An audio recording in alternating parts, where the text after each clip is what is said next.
Hi everyone, this is Debbie Henderson from Debbie's Designs. Thanks for stopping by today. I posted this card a few weeks ago on my blog and I had a lot of people ask me to do a video because they wanted to know how I snuck the deer behind the tree and then how I created my birch trees with the birch bark. So I'm going to show you how to do that today. And if you'll notice, my background is inked also. So we're going to do a couple of things today. We're going to ink an embossing folder. I'm going to show you how to add ink to your birch trees, how to tuck the deer in, and then how to stamp these branches so that they don't show up on the tree.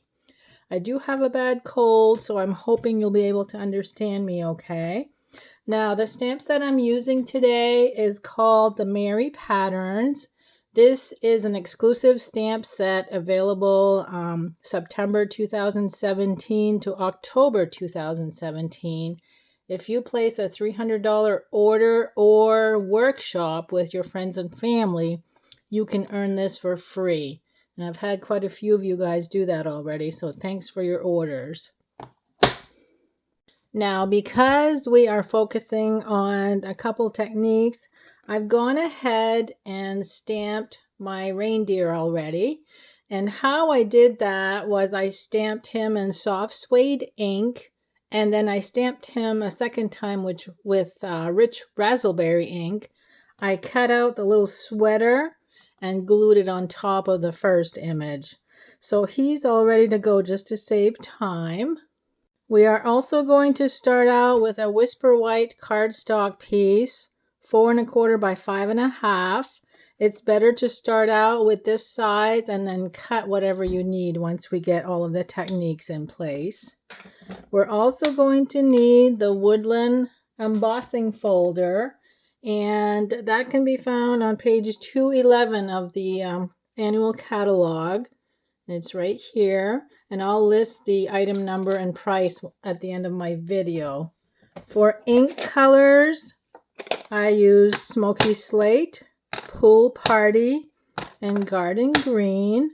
And I'm also using the little branch image that you see right here, a basic black Stampin' Right marker, a sponge dauber for the Smoky Slate ink, liquid glue. I'm going to need a few post-it notes, and then a cutting mat and an X-Acto knife. So let me move all of this aside, and I'm going to show you how to ink the embossing folder first. I'm going to bring in my embossing folder, and the side that you are looking for as you feel with your fingers, the sky portion, not the trees, the sky portion is the bumps. You can actually feel these bumps, and the trees are indented. So you want the side with the bumps. And then once we're done with the inking, we're going to be putting this through the Big Shot machine, and you just need the first layer of your platform, not the second tab that goes with it. So again, the side with the bumps, I'm going to turn this over like this so you can see it. The soft sky ink pad, you're going to open it and turn it upside down so you can actually ink, and you can actually swipe it like this. As you can see, the color is being added to the embossing folder. Whoops. So I'm swiping, and then I'm going to go in and okay, I just had a slight malfunction there. I dragged too hard and I ended up taking my ink pad right off. So now that I've swiped, I'm just going to tap. I just want to make sure I got every single piece of the bumps with ink. Okay, now we're good to go. Going to insert the cardstock and then bring in the Big Shot. And we're going to run this through.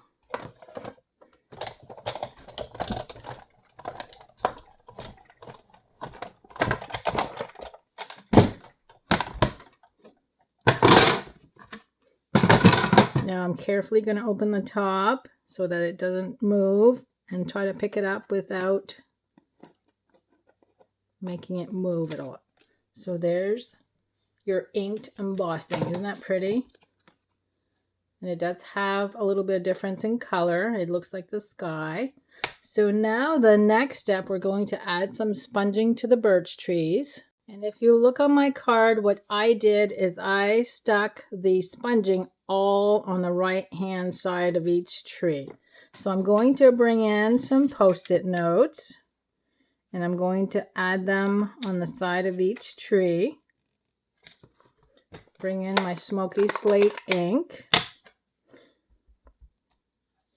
And then you don't have to press hard. I'm just going to slide that across. Okay, see how neat that is? And when you remove this, look how much, what the difference is between keeping them white and adding the ink to the side. So I'm going to continue.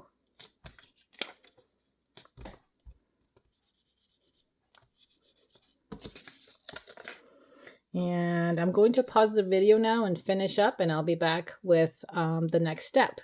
While I'm thinking of it, what I usually do once I'm done with inking this, I just run this under my faucet, run water under it, and then just dab it with paper towel.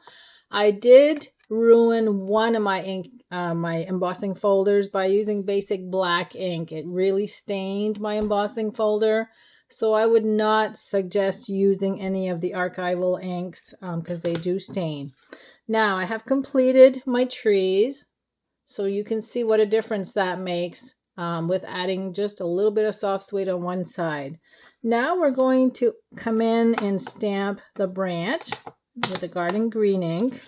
I'm going to do the same thing I did with the sponging. I'm going to add a post-it note, because if you try to ink this way, stamp the image, it's going to go on top of the trees and you don't want to do that. So we're going to add one right there, and when you remove that, see how it looks like it's behind the tree? Pretty neat. I'm going to add one more over here, and we'll make that one go up this time. So I'm just going to add a few. You can add as many as you like. I'm kind of picking and choosing where there's a lot of space, so I can add that in there pretty freely. I'll just do one more.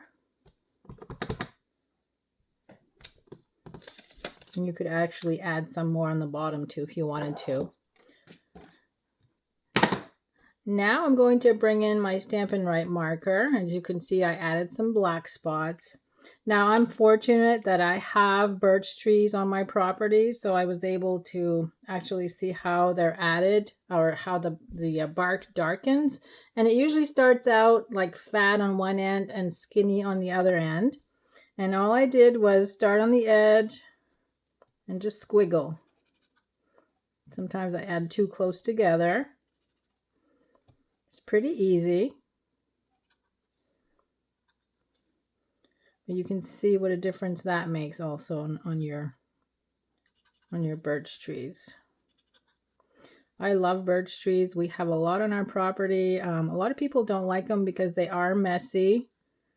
The branches are quite brittle, and when it's quite windy, they do come down easy. So you always have branches to pick up.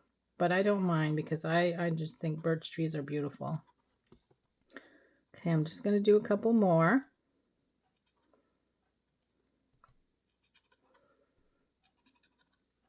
So you can see how easy it is just to add these little squiggle lines. Okay. And the last step is adding our deer. So I'm going to bring in a cutting pad and an X-Acto knife. And I'm just going to cut through on both sides. And please be careful with an X-Acto knife. One of my first times using one, I actually stabbed myself. You can still see the scar, and that's about 10 years old.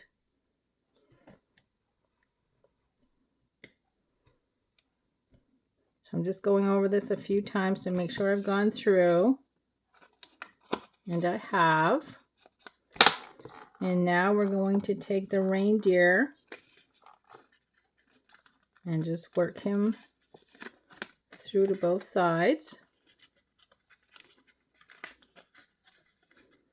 I might have to go in and cut some more, which I do, just so his body can fit through. Now, as you notice, his legs are sticking out, so I need to go a little higher on this side.